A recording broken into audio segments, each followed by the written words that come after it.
Central board of secondary education CBSE పరిధిలోనికి తీసుకువచ్చాం. అంతేగాక అన్ని ప్రభుత్వ ఉన్నత పాఠశాలల్లో ఇంటర్నేషనల్ బ్యాకలరేట్ IB పాఠ్య ప్రణాళిక కిందకు ప్రవేశపెట్టాలని, ప్రతి ఒక్క విద్యార్థికి TOEFL test of English as a foreign language ధృవీకరణ పత్రాన్ని అందించాలని మా ప్రభుత్వం చిత్తశుద్ధితో కృషి చేస్తుంది. వినూత్న పద్ధతుల ద్వారా విద్యాభ్యాసాన్ని సులభతరం చేయడానికి అన్ని పాఠశాలల్లో 62,000 ఇంటరాక్టివ్ ఫ్లాట్ ప్యానెళ్లను మా ప్రభుత్వం వినియోగంలోకి తీసుకువచ్చింది. స్వీయ అభ్యాసంను ప్రోత్సహించడానికి పాఠ్యాంశాలతో కూడిన 9,52,925 ట్యాబ్లను ఉచితంగా విద్యార్థులకు అందించాము. 9,52,925 ట్యాబ్లను ఉచితంగా విద్యార్థులకు అందించాము. దీనివలన తరగతి గదిలో బోధన మరియు అభ్యాసన ఫలితాలు అద్భుతంగా మెరుగవడం ద్వారా 4వ తరగతి నుండి 12వ తరగతి వరకు 34,30,000 మంది విద్యార్థులు మరింత ప్రతిభావంతులు అయ్యారు. ఐ రిపీట్ అధ్యక్ష, 4వ తరగతి నుండి 12వ తరగతి వరకు 34,30,000 మంది విద్యార్థులు మరింత ప్రతిభావంతులు అయ్యారు. ఎడ్యుకేషన్ మినిస్టర్ గారు,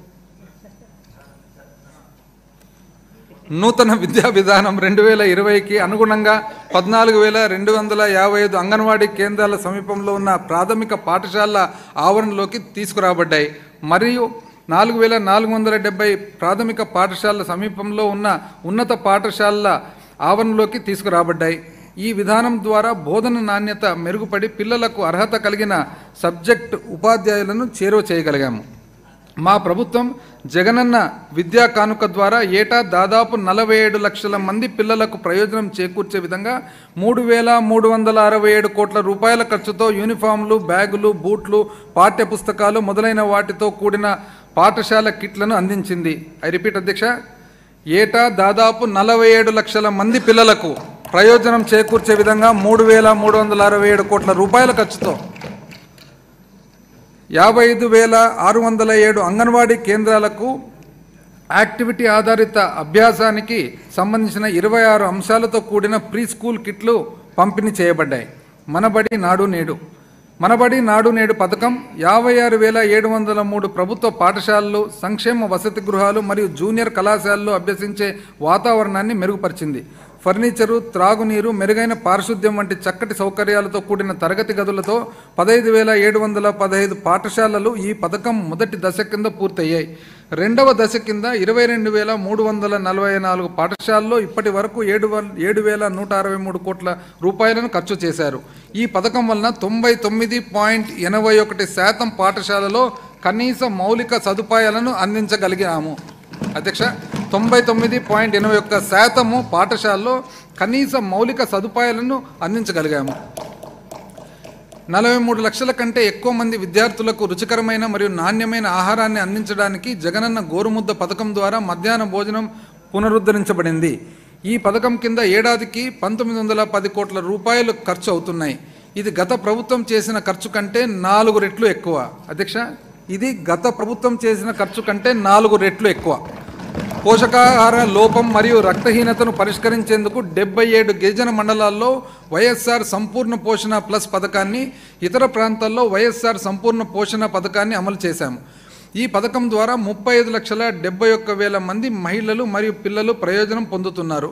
15 నుండి 49 సంవత్సరాల మధ్య వయసులో ఉండి రక్తహీనతతో బాధపడుతున్న గర్భిణీల శాతం 2019 నాటికి 53.71% కాగా 2023 నాటికి అది 24.66% తగ్గింది. అలాగే ఎదుగుదల లోపాన్ని ఎదుర్కొంటున్న పిల్లల శాతం 2019 నాటికి 31.2% కాక 2023 నాటికి అది 6.84% తగ్గింది. అధ్యక్ష, ఇంతకుముందు నేను చెప్పినట్లుగా అధ్యక్ష, ప్రియాంబుల్లో ఇంట్రడక్షన్లో ఈ గత 5 సంవత్సరాల పాలనలో మన పాలన విధానము, మన ఆలోచన, దాని అవుట్కమ్ ఇది చాలా ఇంపార్టెంట్ అధ్యక్ష. అందుకని రిపీట్ వన్స్ అగైన్ అధ్యక్ష, మనం తీసుకున్న చర్యల వలన ఏం జరిగింది అనంటే 15 నుండి 49 సంవత్సరాల మధ్య వయసులో ఉండి రక్తహీనతతో బాధపడుతున్న గర్భిణుల శాతం 2019 నాటికి 53.71% కాగా 2023 నాటికి అది 24.66% తగ్గింది.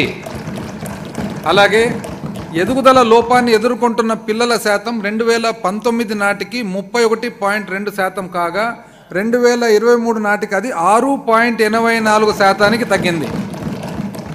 ఇది ఎవ్రీ చాప్టర్ అధ్యక్ష అవుట్కమ్ అనేది మోస్ట్ ఇంపార్టెంట్. ఎందుకంటే 5 సంవత్సరాల తర్వాత మన అచీవ్మెంట్ ఏమనేది ఇక్కడ తెలియపరుస్తున్నాం అధ్యక్ష. ఉన్నత విద్య అధ్యక్ష, ప్రముఖ ఆర్థికవేత్త శ్రీ అమర్త్య సేన్ గారు చెప్పిన మాటలు అధ్యక్ష, విద్య మనల్ని మనుషులుగా చేస్తుంది, మన ఆర్థిక అభివృద్ధిని, సామాజిక సమానత్వాన్ని, లింగ సమానత్వాన్ని ప్రోత్సహిస్తుంది, మన జీవితాలను అన్ని రకాలుగా మార్చే సామర్థ్యం విద్య మరియు భద్రతలకు ఉన్నాయి. అమర్త్య సేన్ గారు అధ్యక్ష one of the greatest economist, మన దేశం ఇచ్చిన, ప్రపంచానికి ఇచ్చిన ఎకానమిస్ట్లో ఒకరు అధ్యక్ష, ఆర్థికవేత్త, తత్వవేత్త. అదేవిధంగా తనకు కూడా నోబెల్ ప్రైజ్ అధ్యక్ష 1998లో ఇవ్వబడింది అధ్యక్ష. మానవ అభివృద్ధి సూచి, మానవ అభివృద్ధి సూచి అని హ్యూమన్ డెవలప్మెంట్ ఇండెక్స్ అనేది కూడా మొట్టమొదటిసారిగా ప్రపంచానికి దానికి సంబంధించిన ప్రాముఖ్యత అనేది తను తెలియజేశారు అధ్యక్ష. వెల్ఫేర్ ఎకనామిక్స్ కానీ, సంక్షేమ ఆర్థిక పరిస్థితి కానీ చాలా చక్కగా ప్రపంచానికంతా చాటి చెప్పారు అధ్యక్ష. తను సోషల్ జస్టిస్ కానీ, అదేవిధంగా ముఖ్యంగా తాను ఒక గొప్ప ఇది రాశారు అధ్యక్ష, పుస్తకము పావర్టీ అండ్ ఫ్యామైన్స్ అని. కరువు అనేది ఎందుకు వస్తుందని తను చెప్పే ప్రకారము, కరువు అనేది యాక్చువల్గా అది వాతావరణం కంటే కూడా మానవుడు మనము సప్లై ద్వారా ఏదైతే సప్లై ఉంటుందో ఆ సప్లైని సరిగ్గా చేయకపోవడం వలన కరువు అనేది సృష్టి అవుతుందని చెప్పేసి తను చెప్తాడు అధ్యక్ష. ఆయనకు నోబెల్ ప్రైజ్తో పాటు అధ్యక్ష 1999లో మన భారతదేశం ఇచ్చే హైయెస్ట్ ఆనర్ అధ్యక్ష భారతరత్న కూడా తనకు ఇవ్వడం జరిగింది అధ్యక్ష. తను చెప్పిన మాటలు అధ్యక్ష, విద్య మనల్ని మనుషులుగా చేస్తుంది, మన ఆర్థిక అభివృద్ధిని, సామాజిక సమానత్వాన్ని, లింగ సమానత్వాన్ని ప్రోత్సహిస్తుంది, మన జీవితాలను అన్ని రకాలుగా మార్చే సామర్థ్యం విద్య మరియు భద్రతలకు ఉన్నాయి. మన గౌరవ ముఖ్యమంత్రి గారు విద్యపై చేసే ఎలాంటి ఖర్చునైనా రాష్ట్ర ఉజ్వల భవిష్యత్తు కోసం పెట్టే పెట్టుబడిగానే పరిగణిస్తారు. అర్హులైన విద్యార్థులందరికీ ఉచితంగా ఉన్నత విద్యను అందించే పూర్తి బాధ్యతను వహిస్తున్న ఏకైక రాష్ట్రం మన రాష్ట్రమే. జగనన్న విద్య